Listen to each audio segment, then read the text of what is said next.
What if I told you that there exists another universe, an alternate universe, a universe you weren't even aware of, a universe filled with infinite possibilities, endless permutation and combinations, a universe where there exists a perfect utopia, a universe where there is a better way of doing things, a universe where no struggle is undertaken without a definite positive outcome, a universe where no dispute is left unresolved. And if we talk from the perspective of us lawyers, a universe where nobody is stuck in an endless and perpetual cycle of litigation. Can such a universe exist? In my opinion, it does exist. I was called today to speak on the theme an alternate universe from the perspective of alternate dispute resolution or ADR. But today, as I stand before you all, I say, why should we move into this Naya India with a mere aspiration or hope? When we say an alternate universe, we are essentially talking of a utopia, an ideal, a dream difficult to achieve, similar to statements made by politicians or beauty pageant holders of the world they desire to have, but which they deep down know is not possible to achieve. However, when I speak to you all today about an alternate universe, I stand here with a definite roadmap about making this so-called alternate universe into a reality. Before I speak about this alternate universe that we intend to make into a reality, let me draw before you all a picture of the problems that the Indian judiciary is saddled with. The Indian judiciary is in crisis, and there is no better way of saying this. I remember having a discussion with a Supreme Court judge who happened to be from Uttar Pradesh, whose parent High Court was Allahabad High Court. The judge told me that as a judge of Allahabad High Court, the High Court had set a norm that the subordinate judiciary should not have more than 300 cases pending before them at one point.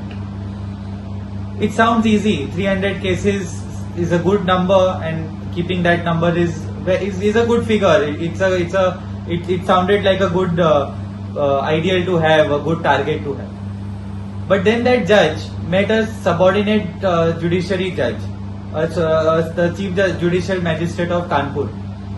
That Chief Judicial Magistrate from Kanpur told the Supreme Court judge that there were not 300 cases pending before him, which were the target set by the High Court, but 30,000 cases pending before him alone. Similarly, the Allahabad High Court had again ambitiously set a target that a sessions judge should not have more than 75 session trials pending at a single point of time. A sessions judge from Bulandshahr informed that particular judge I am talking about that there were 1600 sessions trial alone pending in his court, leave alone the whole sessions court of Bulandshahr. From these figures, it is evident that there is a staggering load on the Indian judiciary. If a man can carry 100 kgs weight and an elephant is placed on his head, what will happen? I don't think we need any scientist to answer this question. He will certainly collapse, and that is what is happening to the Indian judiciary, unfortunately. We must realize that there are about 33 million cases pending in the Indian courts today. 33 million is 3.3 crore cases. That is if there is no fresh case filed today. So with every fresh case, the backlog increases. And with 33 million cases alone, it is going to take about 360 years to clear the current backlog.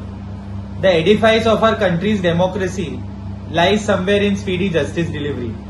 The reason that people don't take law in their own hands is that they know that there is a judiciary, a robust judiciary in place to help them achieve their rights-based justice.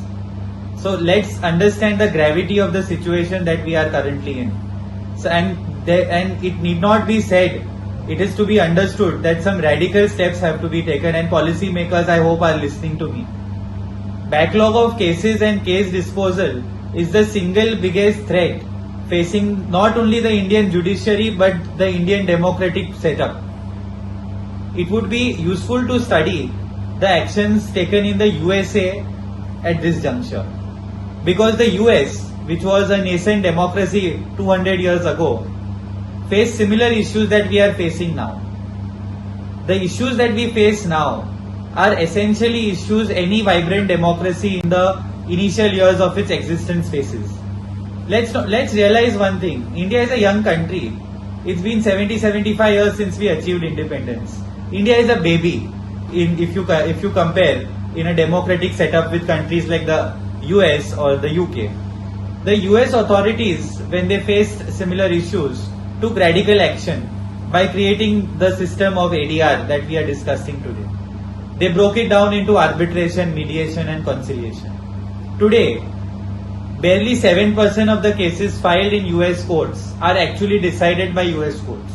Every US court, howsoever big or small, is directly attached with ADR centers.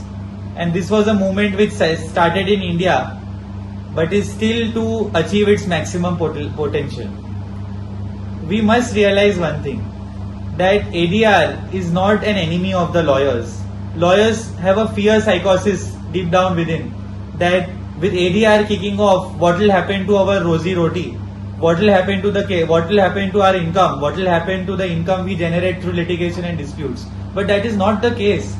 ADR is also very lucrative, and that is what I want to tell all of you, because you all are the youth of this country and you all are the young members of the bar.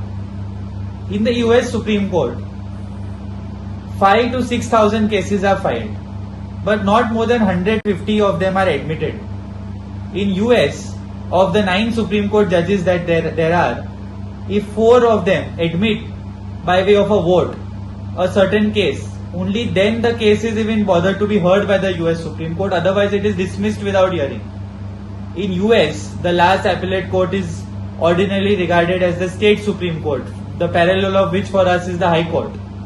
The US Supreme Court only takes up an exceptional kind of cases involving national importance or any other serious legal issue where public interest is involved or where grave irreparable damage is done. Otherwise, even if the US Supreme Court feels that the state Supreme Court was incorrect, they never interfere because there has to be some finality to litigation. I believe that the need has come for the Indian Supreme Court to adopt a similar approach, because the Constitution, as we understand, never envisaged for the Indian Supreme Court to be a court of appeal. Special leave petitions is a word you must have heard, by way of which the Supreme Court decides to admit a particular case at Supreme Court. The word as it goes, special leave petition, is under special circumstances. The ordinary procedure envisaged was for the High Court to give a certificate of leave to appeal for a matter to be heard by the Supreme Court. We have forgotten this system. This provision of the Constitution is rendered useless, and what was a special circumstance has become an ordinary circumstance. So either we restrict the number of cases that we hear in the Indian Supreme Court, or we recategorize special leave petition as an ordinary leave petition, because that is what it has effectively become. Moving forward, the legendary Mr. Justice Oliver Wendell Holmes of the US Supreme Court once said, "A litigant not having access to speedy, if quick, and effective justice is a litigant who is sneering in the flames of withering injustice." ADR is undoubtedly a great beacon of light towards resolving the snags that exist in the justice delivery system plaguing our nation. ADR provides quick, speedy, and effective justice. ADR is a process for resolving disputes, disagreements between transacting parties by discussing an amiable solution. ADR's main idea is that it enlists the help of a third party to resolve disputes, and one of the main reasons that parties may favor ADR over adversarial litigation is that unlike confrontational litigation, ADR's processes are frequently collaborative and allow the parties to comprehend each other's positions. In fact, about 50% of the members of the American Bar Association are lawyers who are also mediators, and these lawyers come mediators are usually earning more than those who are lawyers alone. So coming back to my earlier point, we the lawyers, that is we the the young members of the bar, need not fear ADR. We do not need to think that this will affect our livelihood in any manner. Furthermore, Arbitration these days have become more sought after mechanisms for resolving disputes of high commercial value. There is no reason why arbitration cannot be employed for resolving disputes of lower commercial value. So one thing is very clear, in this alternate universe of litigations getting resolved quickly, of there being lesser burden on the courts of our country, ADR is the way forward. So we need to now figure out the contours of what make ADR successful and what make this so-called alternate universe into a reality. The COVID-19 pandemic necessitated systematic changes in the judicial system. An inevitable change that the justice delivery systems all across the world embraced is integration of technology. Due to this, justice is now no longer associated with a particular place, but rather justice is now a service. A service that can be provided at the convenience of a party. In India, even prior to the COVID-19 pandemic, a few tribunals had started employing online dispute resolution. The most prominent of that being the National Green Tribunal, where admission hearings had begun to be heard online even prior to the pandemic. In fact, in the UK, in UAE, in Canada, most hearings happen online. Physical hearing is a rarity. So, building this forward, I emphasize on the need of ODR. ODR is online dispute resolution. ODR is often simplistically understood to mean EADR or ADR that is enabled through technology. However, its potential benefits extend far beyond its genesis, namely ADR. ODR can help not only just in dispute resolution but also in dispute containment, a quintessential pillar in this alternate universe that we are bringing into a reality. Dispute avoidance, promotion of general legal health of the country are also hallmarks of ODR. ODR has already been successfully integrated into several foreign jurisdictions, and India is no exception. India should be no exception.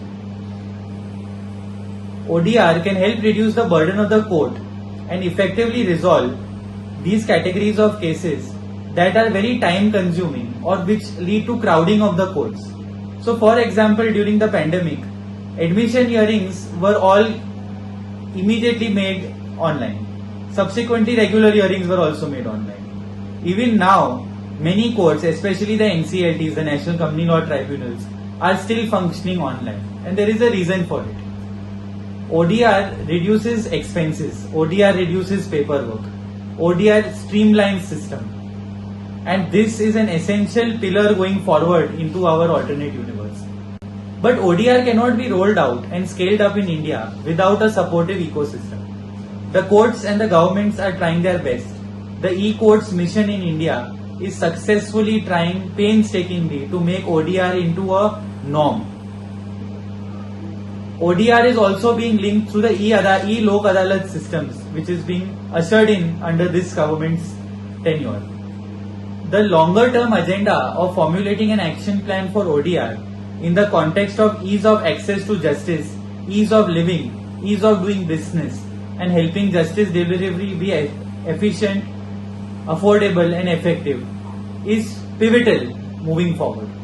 I am hopeful that this will be an important first step for an active and world-leading role that India can play in a technology-augmented dispute resolution option. Dan Quayle once said that the future will be a better tomorrow, and ADR and ODR are the future of the legal system and are the future of this alternate universe, which is essential for the survival of the Indian legal system and for the Indian legal system to flourish. In India, the judiciary has been at the forefront of reform. The e-courts mission mode project has produced a number of critical initiatives whose influence will be seen both vertically and laterally. The immediate benefits of ODR are the effectiveness of cost. Cost immediately reduces when we employ ODR. The convenience removes the need for travel, statutes and schedules. It is a customized process. It encourages mutually arriving at an agreement. It limits the biasness which arises during court proceedings. And the long-term benefits are that it provides parties with a chance to exercise their rights and follow paths that they would not have otherwise pursued owing to the time-consuming nature of litigation and the costly nature of litigation. ODR improves the legal health of the country. The European Union is an example of ODR being successfully streamlined across the mainstream in judiciary. And there is no reason why we should not do the same. I am hopeful when I speak of this alternate universe turning into a reality. But I will like to tell all of you that this cannot be done without the support of we, the youth of this country, and we, the young members of the Bar Association. After graduating from Cambridge, I had a well-paying job offering in the UK, in one of the top most law firms of the world. But I chose to return to India to serve my country and my people. And the way I find most effective to serve my country is by being part of litigation. There are moments when I feel that what if I had chosen the easier path of practicing in the UK? I would probably not have to struggle as much as I do in litigation. All junior members of the bar struggle in litigation initially. But struggles in our profession are directly proportionate to our aspirations, our dreams and our desires. When I sleep in the night, I realize that I am utilizing all my energies for my country and not for a foreign land. That satisfaction alone keeps me moving forward the next day when I wake up in the morning. We, the youth of this nation, have the potential of making this alternate universe into a reality with our hard work, grit, determination and a coherent action plan and a bit of magic. Thank you very much.